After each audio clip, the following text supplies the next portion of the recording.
Be not afraid, so saith the turning wheels of eyes, inflamed with righteousness. In this meme, we see the outcome of generations of reductive Christianity. The meme shows a legitimately inhuman force, a glimpse at the divinity that had been seen by Christians aeons ago. Why, then, is it such a surprise to us? In the West, especially in the Protestant West, where all sense of mystery has disappeared into a cold logic, there is no room for the bizarre, inhuman expressions of divinity that populated the archaic vestiges of Christianity and other religions. The winged humanoids we are familiar with are, ironically, the least Christian depiction of divine beings. They are in fact remnants of paganism, which worshipped humanoid forms that nature spirits took on, such as nymphs, satyrs, and maenads, and of course the gods themselves. As Christianity rejected nature as the source of divinity, turning within, and to the complete without, they found what bizarre forms divinity could embrace. The cherubim, amalgamations of beasts that are closer to the monsters of pagan faiths than erotic puttos, and the Ophanim, the flaming wheels that the memes depict. These are unique expressions of Christian cosmology. The adoration of humanoid angels, especially prevalent in New Age women, is a sign not of faith in Christ, but faith in sexual, pagan forms of eros. These memes function as a return of the repressed. The great mythology of Christianity has been repressed through an obscene populist reduction, namely to the single verse, John 3:16, "For God so loved the world that he gave his only begotten Son, that whosoever believeth in him should not perish, but have everlasting life." While this is a sublime line, it's not the whole of Christianity, as many seem to think. Many born-again Christians use this verse as a catch-all to avoid living according to biblical morality, or ever gaining an understanding of the Bible. The biblically accurate angel memes represent the uncanny reality of the Bible, not simple, easy-to-grasp, humanistic beings, but the mind-boggling, cosmic terror inherent to human interactions with the divine. The kind that turned Lot's wife to salt, or made Moses gleam brilliantly. This meme reminds us to look deeper into the history and iconography of religions which have been made consumer-friendly. To be not afraid of the truth of what we believe.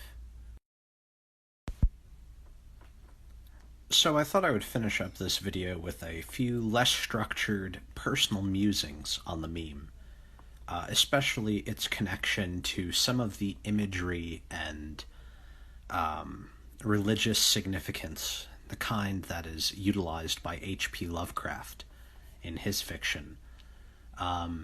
The idea of these kind of eldritch abominations, which are often depicted as kind of these writhing masses of tendrils, tentacles, eyeballs, all, this kind of amorphous blob, very complex and literally without a center, without any obvious, humanoid mass.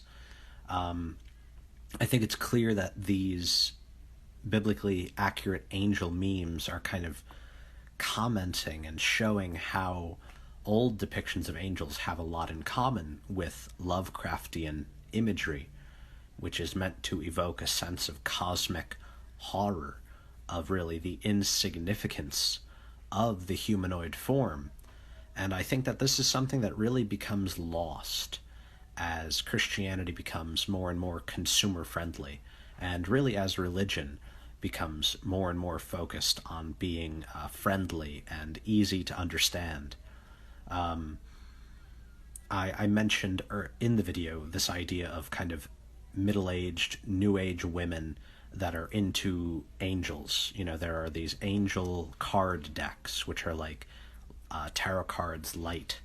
There are, you know, people who worship these angels that call to them and pray to them and such. And this has a little bit of, you know, it's got its roots with the Golden Dawn's magic, with John Dee. But even then, they understood that angels were more than friendly little humanoids there to help you. But I think that this really gets to a point that Jung focused on in his understanding of Christianity, which can be found in his book Ion, or in his book Answer to Job, both of which deal with the denial of the existence of evil. You know, so much of Christianity has gone against the concept of evil as an inherent part of nature, but oftentimes just as a product of the devil, or just as a product of humanity. The symbol of Christ, the symbol of the Christian aeon, is that of Pisces. And of course, in Pisces, there are two fishes opposite one another. The upholding of Christ and the denial of the Antichrist, or of the devil, is the denial of the second fish, the denial of a complete image of humanity. Answer to Job as well makes this point, but about the Trinity. And Jung, seeing that four is complete and whole, a quaternity is preferable to a trinity. And he imagines that the fourth part of God, which is repressed, is evil and feminine. It's a very fascinating book. But I think that what this meme and what Jung and Lovecraft are really getting at is that a simplistic reading of religion and a simplistic reading of reality is incomplete and incapable of really understanding the phenomena that are inherent in the world, especially to those that are as complex as religious and divine experience. We need really, really complex, detailed, nuanced systems to understand anything about life. And so I think that that is really shown clearly in this meme, that we need these many-eyed, flaming, winged wheels. We can't just have babies with wings. Thanks for sticking around. And as always, remember, memes matter.